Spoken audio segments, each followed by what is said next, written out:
Not one episode after we get our nice, comfortable status quo do the showrunners introduce the first of many challenges that will try to break it apart. Although unlike any other show I can think of, this first challenge to the status quo is the introduction of a core character. I mean, there are plenty of shows where a challenge must be overcome before a core character can become part of the main group, but how many stories are there where the introduction itself is the challenge? That's exactly what Ami Kawashima does. She enters the lives of our main characters like a storm, thrashing at the bonds that we have just spent the last 4 episodes forming and defining. However, as this arc goes on, she will eventually be influenced by the core group in a way that sees her grow as a person. Going into this analysis, I was worried that I would have to divide my attention between 3 core aspects of Ami's arc: her attitude towards Tiger, the performance she puts on when interacting with everyone else, and her crippling fear of the man who has been stalking her. But fortunately for the structure of this script, all of these aspects seem to tie into one another by the end of Ami's arc. So all our bases will be covered and the script's structure won't be a meandering mess.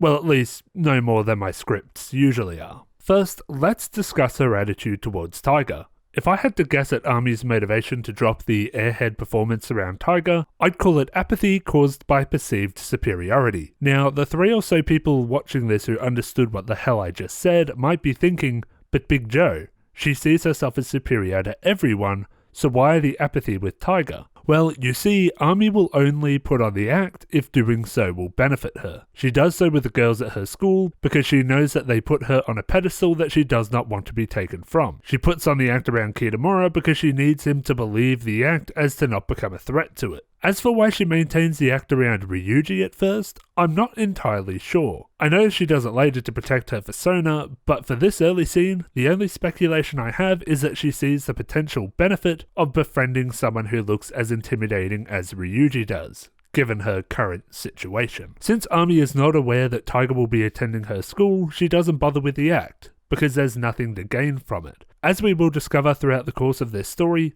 Ami's acting does somewhat drain her mental energy, so it's wise to conserve it where she can.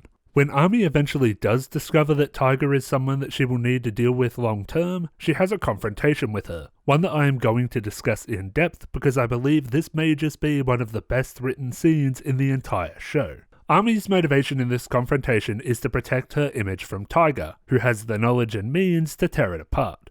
She begins by setting up her narrative, that teachers have warned her about Tiger and her unpleasant tendencies. She implies that if Tiger tries to out her as a terrible person, she will have enough clout among her classmates and teachers that she can easily dismiss the accusations against her. This is essentially Ami's attempt to flex on Tiger, a show of social dominance to dissuade her from trying to fight her on that level. Of course, Tiger sees straight through this implication and isn't frightened by this threat. There are no people she cares about that Ami has any influence over, so Ami's threat falls rather flat. Regardless, Tiger assures Ami that she has no intention of outing her behaviour, because she is more interested to see how long Ami can last before showing who she really is. Tiger creates her own narrative, one where she will constantly be watching Ami, waiting for her to slip up and expose herself for who she is, that she will watch her closely, beyond the classroom, beyond their school, like a stalker. With that last line, Tiger accidentally triggers an emotional response out of Ami that she was not expecting, but Ami quickly regains composure.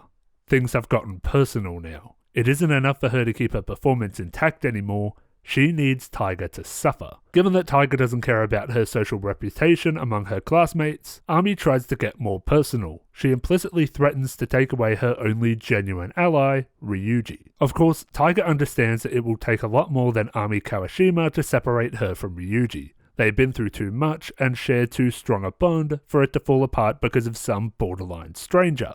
So Ami is 0 for 2. She failed to threaten Tiger's sense of social standing and the sense of security that Ryuji provides. But not ready to give up, Ami quickly probes Tiger for a new angle and finds one when she brings up something that currently matters to her, unlike her relationship with random classmates, and is currently uncertain, unlike her friendship with Ryuji, her reputation in the eyes of Kitamura. Tiger knows how close Ami and Kitamura are, so her insecurities leave her no choice but to believe what Ami is saying, that Kitamura hates her now for slapping Ami at the diner. You can see the moment that Ami realizes she has found an opening, as she wears this smug look of satisfaction. It works. She leaves Tiger speechless in a "this is what you get for messing with me" kind of exit. I love this scene. Watching Ami probe Tiger for some kind of weakness, failing the first couple of attempts before finally hitting a nerve is so interesting to watch. It almost gives you the same feeling as a scene where a detective is interrogating a stubborn suspect and finally breaks their composure. Of course, after a pep talk from Ryuji and a chance encounter later that night, Tiger is ready for round 3. She decides to target and exploit one of Ami's insecurities, namely her overindulgence with junk food and the effect it must be having. This incident cements the relationship between Ami and Tiger going forward. What began as a desperate bid to maintain one's image has devolved into a full-blown rivalry, where neither side hesitates to go all out. This is just one of the consequences Ami faces for prioritizing her image. As aggressive as Tiger had been, she was never the one to initiate until this incident. Had Ami left Tiger alone after the diner, there would certainly still be animosity, but Tiger would likely not go out of her way to bring her down. Those of you watching the dub,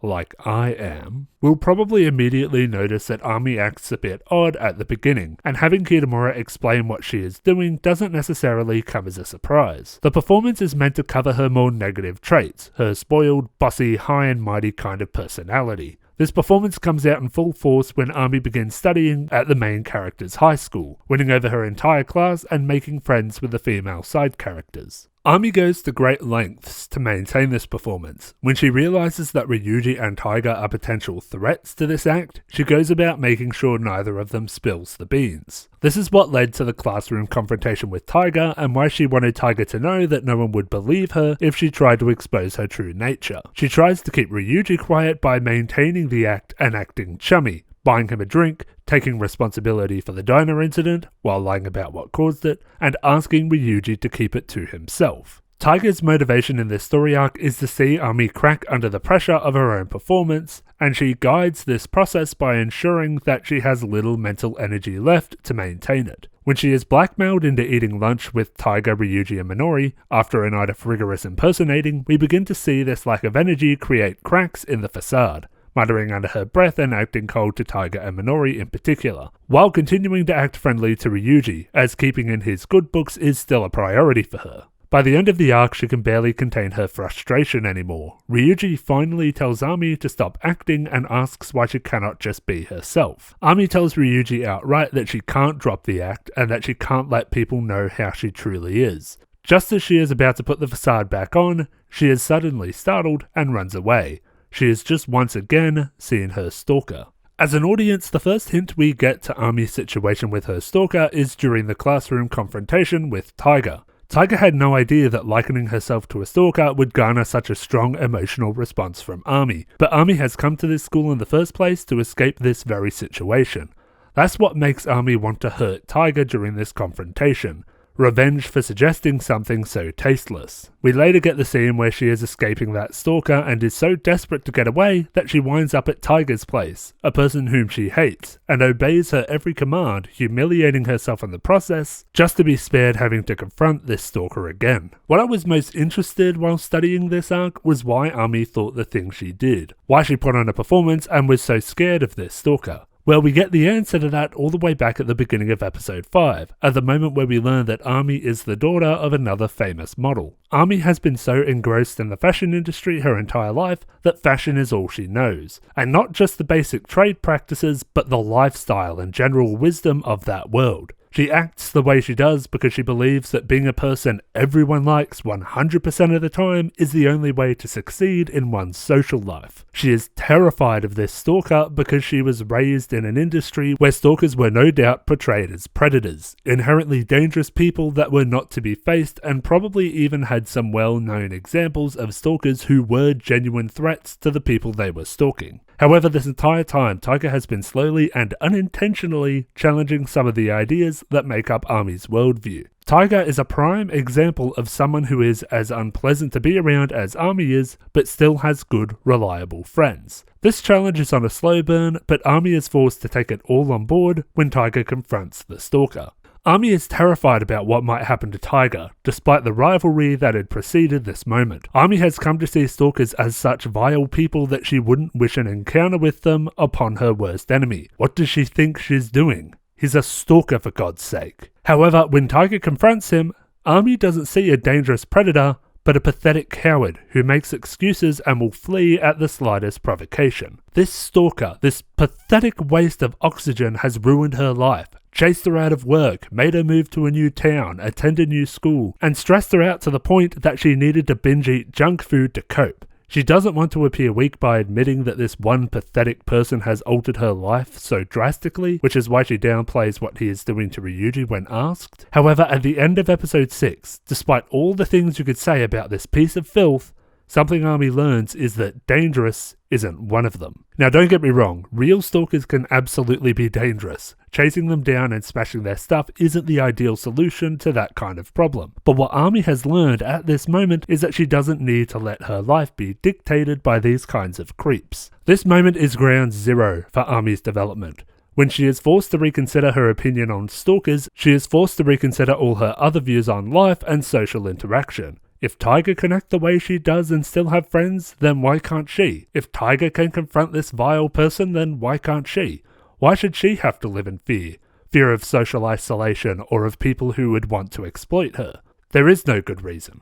She realizes this, repeating no more under her breath before chasing her stalker down. Again, I must stress, chasing down a stalker is not a good idea. It takes a very particular kind of creep to become a stalker in the first place, so there's no telling what they may do in such a confrontation. Ami destroys his camera, the tool he had used to strike fear into her for so long, and when he tries to intervene, she kicks him back onto the ground where he belongs. It is in his renouncing of her that we learn another benefit of being yourself around others. Not only will you attract the right people, you'll repel the wrong ones. When the confrontation is done, Ami is still coming down from her adrenaline high and calming the intense nerves that facing her stalker provided. Ryuji, being the good boy we all know and love, brings her to his place to try and calm her down and have something to drink. It is at this point that Ami overtly comes on to Ryuji and is caught in the act by Taiga. This situation sets up the major conflict for the next arc, so I will go into the ramifications of this scene in the next video. For the time being, what does Ami's character arc or Ami herself add to the overall story? On a thematic level, it introduces the idea of performance, something that Ryuji and Taiga have little to no problem with, but will become a major conflict for Minori down the line.